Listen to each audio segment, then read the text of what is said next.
నమస్తే. నేను సిరి. వల్లభనేని వంశీ గారైతే గన్నవరం టీడీపీ కార్యాలయంని ధ్వంసం చేసి ఈ రోజుకైతే 2 సంవత్సరాలైతే పూర్తిగా వస్తుంది. సో, దీనికి సంబంధించి మరింత సమాచారాన్ని మనకు అందజేయడానికి మనతో పాటు ఉన్నారు ప్రముఖ రాజకీయ విశ్లేషకులు అంకమరావు గారు.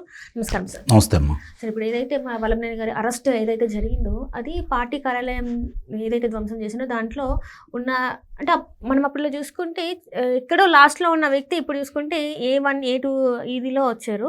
అసలు ఏం జరిగింది సార్ ఆ రోజు? అసలు పార్టీ కార్యాలయం మీద దాడి చేయడానికి గల కారణాలు ఏంటంటారు? అసలు ఏం జరిగిందంటారు?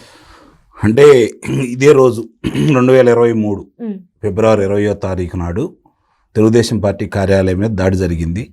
అలాగే తెలుగుదేశం పార్టీ జాతీయ అధికార ప్రతినిధి పట్టాభిని కూడా అదుపులో తీసుకొని నానా హింసలు పెట్టడం కూడా జరిగింది.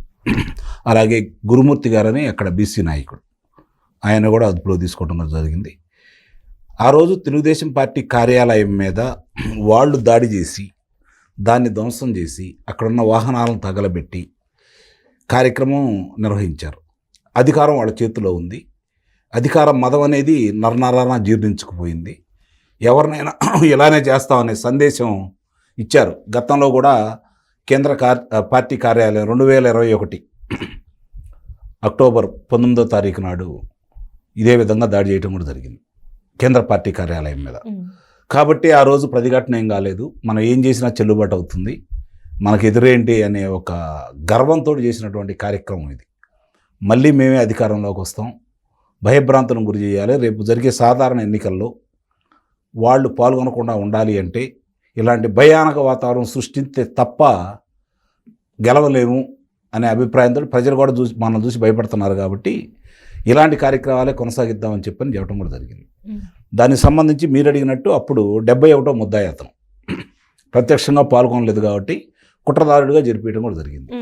కానీ ఈరోజు ఎవరైతే సత్యవర్ధన్ ఉన్నాడో అతన్ని అపహరించడం, మరి అతన్ని హింసించటం, అతని ద్వారా న్యాయస్థానం దగ్గరికి తీసుకెళ్ళి ఏదైతే అతను ఫిర్యాదు చేశాడో దాన్ని నేను కాదండి నన్ను పలానా వాళ్ళు భయపెట్టించారు అని చెప్పించి దాన్ని వెనక్కి తీసుకున్నాడో దాన్ని ఆధారం చేసుకొని ఎప్పుడైతే ఇట్లా జరిగిన వెంటనే తెలుగుదేశం పార్టీ కూటమి కావచ్చు, లేదంటే అక్కడ ఉన్నటువంటి స్థానిక పోలీసులకు కావచ్చు ఒక అవమానంగా భావించేసి వాళ్ళ అన్నయ్య ఫిర్యాదు మేరకు అతను ఎక్కడున్నాడో కనిపెట్టి వెంటనే అతను అదుపులో తీసుకొని వాస్తవాలు తెలుసుకొని తిరిగి వంశీని అదుపులో తీసుకోవడం కూడా జరిగింది.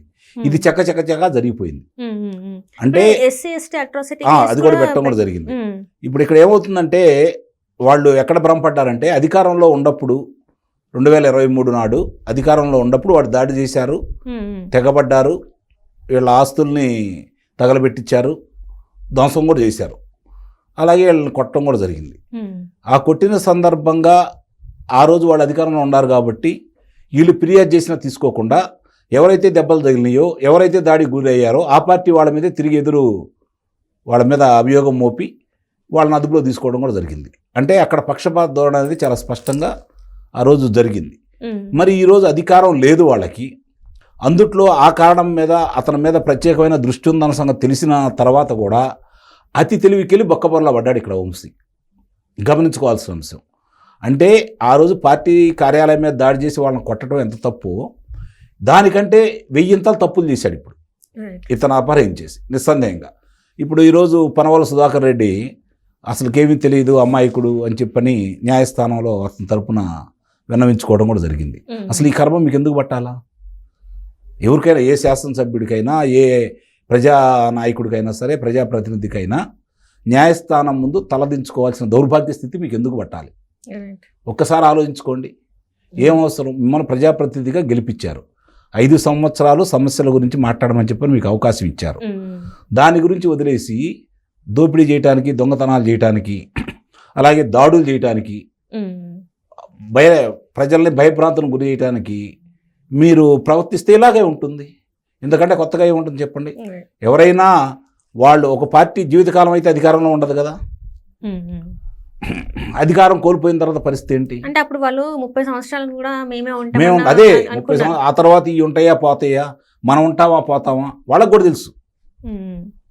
కాబట్టి 30 సంవత్సరాలు మనమే అధికారంలో ఉంటామన్న ధైర్యంతో, అదే నేను చెప్పేది, ఆ మదంతో చేసినటువంటి కార్యక్రమాలు అనమాట ఇవి. ఇప్పుడు కూడా అదే అంటున్నారు కదా సార్, ఇప్పుడు 2.0లో వచ్చేస్తే నెక్స్ట్ కూడా అంటే వాళ్ళేమో రెండోసారి ముఖ్యమంత్రి కాబోతున్నాడు జగన్మోహన్ రెడ్డి అని చెప్పని వాళ్ళు చెప్పుకుంటున్నారు, మళ్ళీ మేము అధికారంలోకి వస్తామని.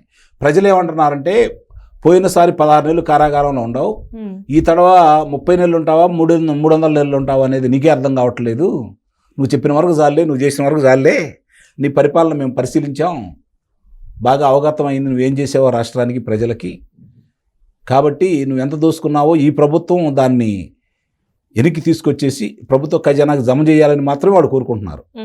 అంతే తప్ప అతను ఎమ్మట నడవాలని కానీ అతనితో పాటు రేపు పొద్దున అతనికి ఓట్లు వేస్తారని కానీ వాళ్ళు భ్రమలో ఉంటే అంతకంటే చేయగలిగలేదు. ఇంతకంటే ఎక్కువ మంది వచ్చారు కదా సిద్ధం సభలకి.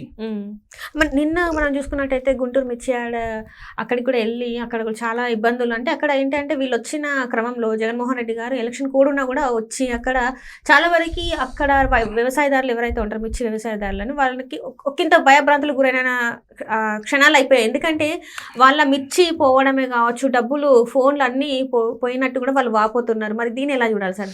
ఇప్పుడు ఆ వచ్చిన వాళ్ళలో మీరు ఇంకోసారి పరిశీలించండి, ఎంతమంది రైతు బిడ్డలు ఉన్నారు, ఎంతమంది రైతులు ఉన్నారు, ఎవరు వచ్చారు జనాలు.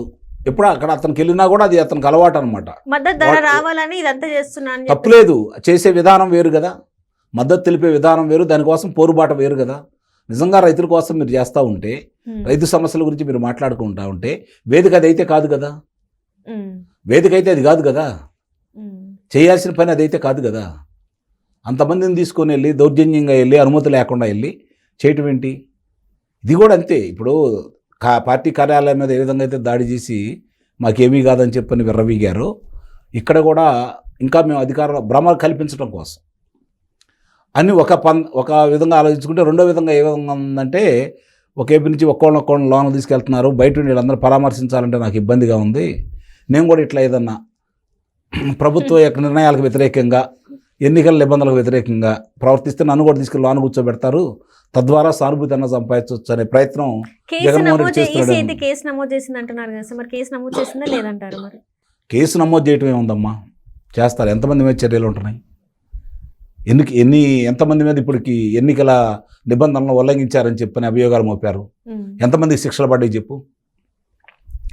రాజకీయ నాయకులకు అది తూతు మంత్రంగా మారిపోయింది. అంటే భయపడట్లేదంటారా? భయపడట్ల అసలు. ఎన్నికల సంఘం అన్నా ప్రభుత్వం అన్నా న్యాయస్థానం అన్నా భయాలు పోయినాయి వీళ్ళకి. అంటే ఇప్పుడు ఇందాక మనం మొన్న చూసుకున్నట్టయితే జగన్మోహన్ రెడ్డి ఏముంది 3 నెలలు ఉంటాం తర్వాత వచ్చేస్తామని, అలవాటైన వాళ్ళకి ఏమని చెప్పు. మామూలుగా పరువు మర్యాద చీము నెత్తురు ఉండే వాళ్ళకి కొంచెం సిగ్గు లజ్జ ఉంటుంది. అవేమీ లేని వాళ్ళకి, అలవాటైన వాళ్ళకి, కారాగారానికి అలవాటైన వాళ్ళకి కొత్తగా ఏముంటుంది? ఒకసారి వెళ్ళినా ఒకటే, 100 సార్లు వెళ్ళినా ఒకటే కదా. Right sir, right. Thank you so much. Thank you.